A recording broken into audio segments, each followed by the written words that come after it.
diupload ke Facebook. Orang tua tidak tahu, orang tua tidak paham. Hei orang tua, bila anak mengupload fotonya di Facebook, di Instagram dan sebagainya, jutaan manusia yang melihat, ribuan orang yang menyaksikan tiap hari dia sadar begini. Selama postingan anaknya masih ada di dalam Facebook, setiap hari dia mendapatkan dosa daripada perbuatan anaknya.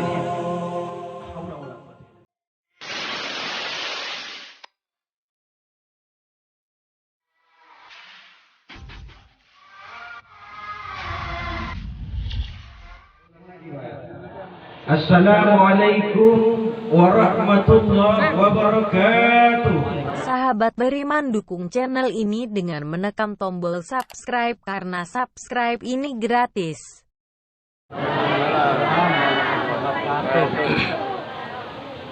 Alhamdulillah wassalatu wassalamu ala rasulillah sayyidina wa maulana Muhammadin ibni Abdillah. Salatullah wa salaman daimaini mutalazimaini ilahi anta maqsudi wa ridhaka matlubi amma ba'd. Salam hormat mulia saya kepada Bapak RT RW setempat. Salam hormat saya kepada tokoh-tokoh masyarakat. Salam hormat mulia saya kepada rombongan asatiz kiai alim ulama cerdik pandai. Dan juga yang saya hormati adalah Bapak Dr. Andrus, TNI dan aparat yang lainnya. Umumnya yang saya muliakan jemaah Bapak Ibu yang dimuliakan Allah Subhanahu wa taala. Pertama-tama sekali syukur kehadiran Allah yang paling utama. Salawat dan salam ke ruh junjungan alam baginda Muhammad sallallahu alaihi wasallam dengan sepotong doa Allahumma sholli ala sayyidina Muhammad wa ala ali sayyidina Muhammad. Bapak Ibu yang dimuliakan Allah Subhanahu wa taala. Mungkin saya ceramahnya sebentar saja Pak ya, paling sekitar 10 menit. Saya kenalkan dulu, saya ini sebetulnya sahabat dari Ustaz Hanif. Ustaz Hanif ini adalah teman saya. Beliau ini orangnya multi talenta Pak ya. Ngaji bisa, hadroh bisa, ceramah bisa, bergaul kemana-mana mudah. Teman-temannya banyak kiai pecinta Abah terus kumpul beliau. Beliau suka senang mengikuti majelisnya Kiai Haji Taufik Asnuri. Banyak kenal dengan Habaib. Itu teman saya ini Pak. Orangnya baik ini. Akhirnya beliau ketemu yang baik. Orang baik pasti bertemu dengan orang yang baik. Secara logikanya benar. Preman tidak bakal nyaman duduk dengan ustaz. Dan ustaz tidak bakal nyaman duduk dengan preman. Artinya hak dan batil tidak bisa ketemu. Wala talbisul haq bil batil, tidak bertemu yang hak dengan yang batil. Kalau orangnya baik, bertemu dengan yang baik. Makanya kalau ada suami punya istri rewel, yang salah bukan istrinya, suaminya. Istri jahat pasti suami jahat. Kenapa? Adanya istri yang jahat karena dibiarkan oleh suami yang baik. Alhamdulillah, ini siapa tadi namanya Marcel Pak ya. Pak Marcel ini walaupun namanya Barat tapi hatinya Arab nih Pak. Ya, beliau ini mendapatkan suami yang baik. Masya Allah, banyak-banyak bersyukur saudari kami. Banyak-banyak bersyukur kepada Allah. Yang kedua, saya ini tinggal di Mas Kerepet Pak. Anak saya baru 2, istri cuma 1. Nah, itu bahasanya Pak. Anak baru 2, istri cuma 1. Jangan dibalik kayak yang tadi Pak ya. Istri baru 1, anak cuma 2. Bahaya ini. Saya ngajar di Pondok Pesantren Darul Nur Al Mustafa yang diasuh oleh Habib Abdullah Hasan Basaiban. Kebetulan saya di situ mengajar kitab kuning. Kitab kuningnya yang kecil-kecil saja Pak. Yang tebal-tebal itu tak lain baik. Adapun saya di sini adalah atas undangan teman saya ini, Ustadz Hanif ini. Terima kasih atas undangannya. Saya mungkin tidak akan menceramahi beliau karena beliau lebih banyak ilmunya dari saya. Mungkin saya sekedar memberitahu saja Pak ya, mengingatkan yang lupa. Saya tidak berceramah, saya hanya mengingatkan Bapak Ibu yang lupa. Sudah tahu tapi lupa. Nah itu yang mau saya sampaikan ini. Apa itu? Yang pertama, Yang pertama sekali adalah rumah tangga dalam kehidupan. Hanya kita yang menyebut rumah tangga pengantin baru dan pengantin lama.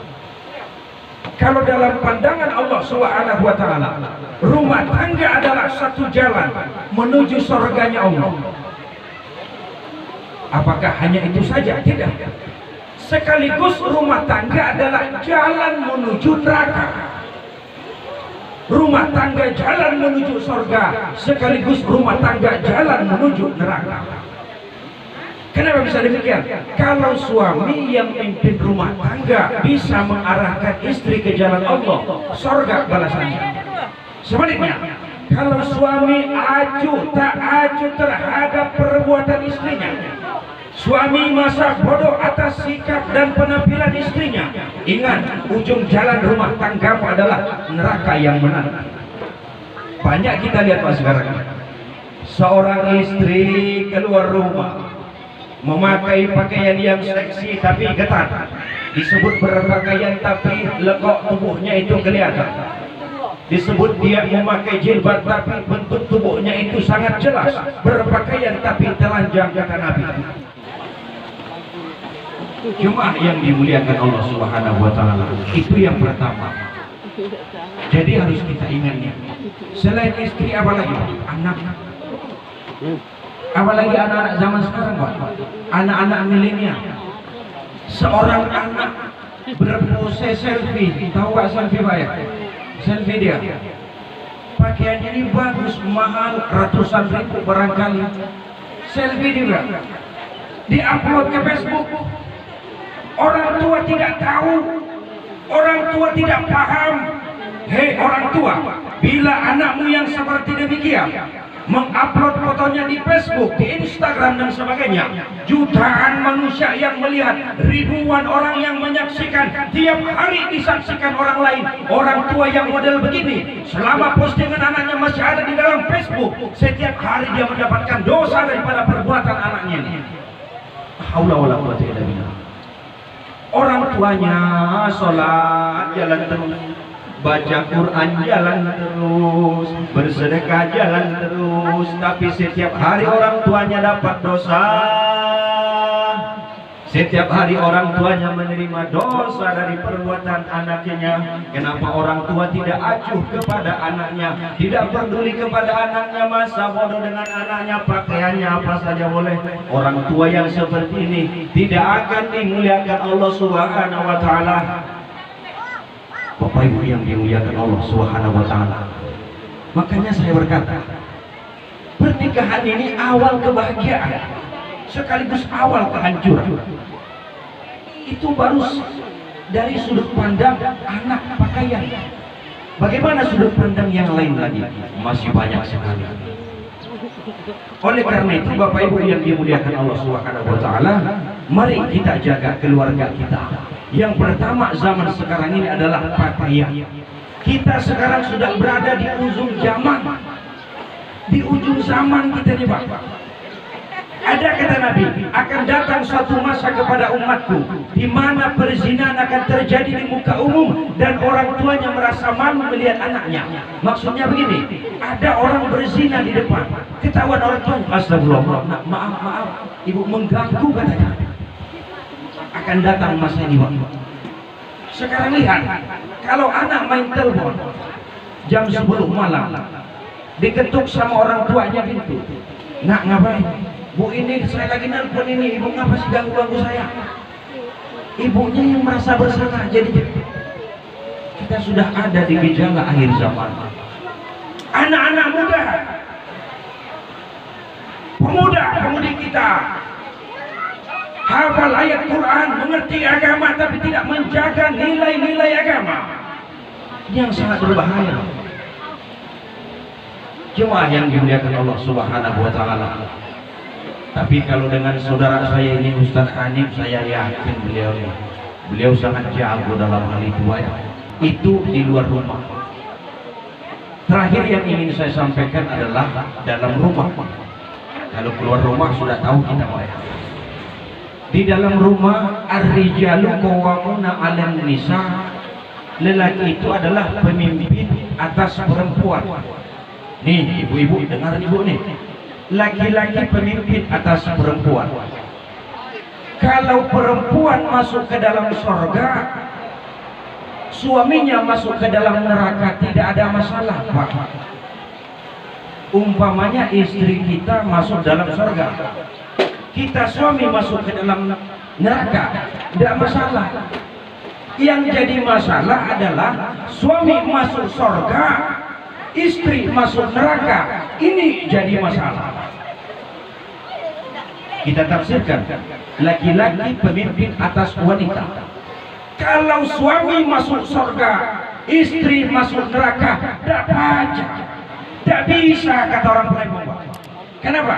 Ya Allah, ya Tuhanku, kata istrinya, saya masuk neraka ya Allah, disiksa di dalam neraka ya Allah. Suamiku masuk ke dalam surga, enak betul suamiku ya Allah. Betul saya masuk neraka karena tidak sholat ya Allah. Betul saya masuk neraka karena tidak nutup aurat ya Allah. Tapi saya punya suami dan suamiku tidak pernah melarang saya ya Allah, tidak pernah nyuruh saya sholat ya Allah.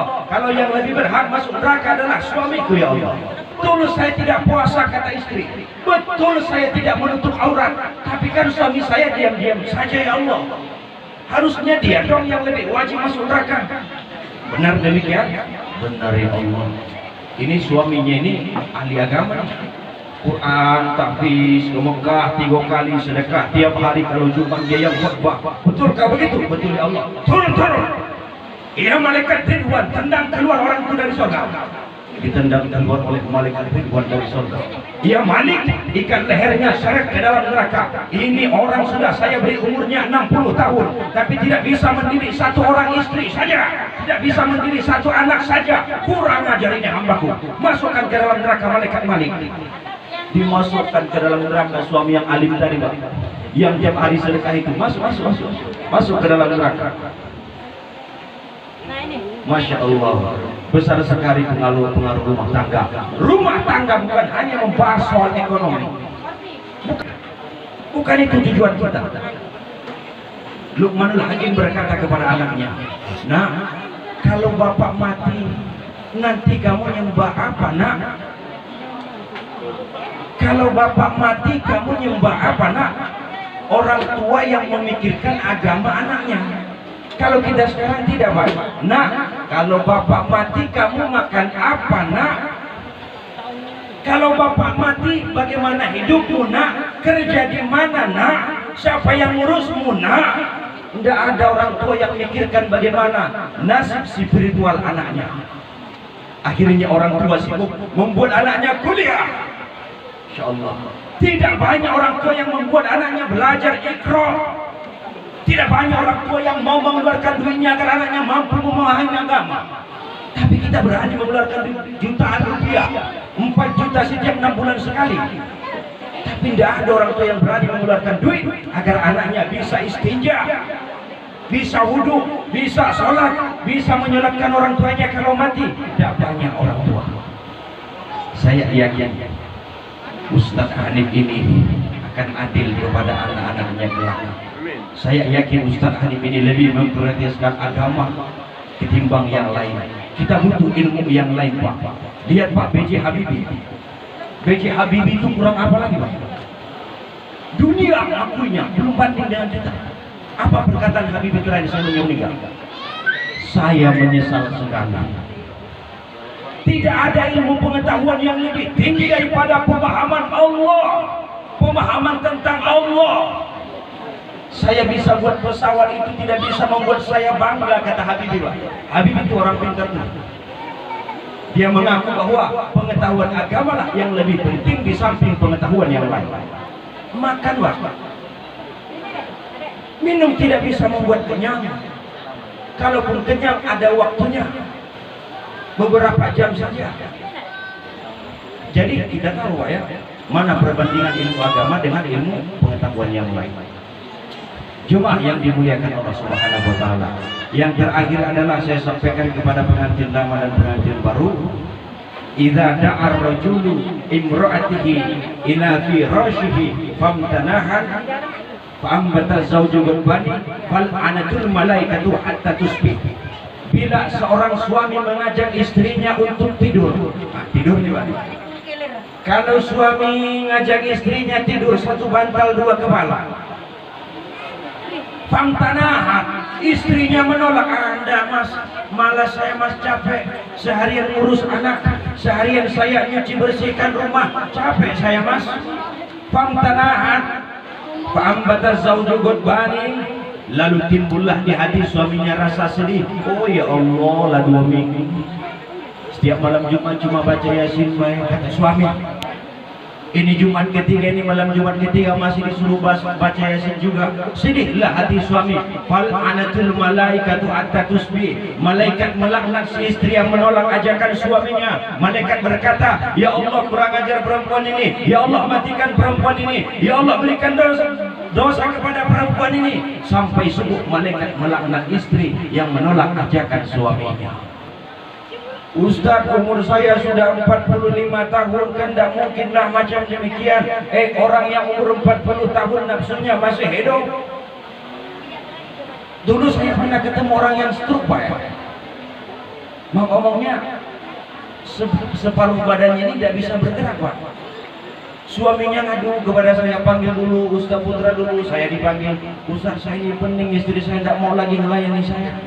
Saya panggil istrinya, Bu, suami kamu itu yang mati badannya separuh,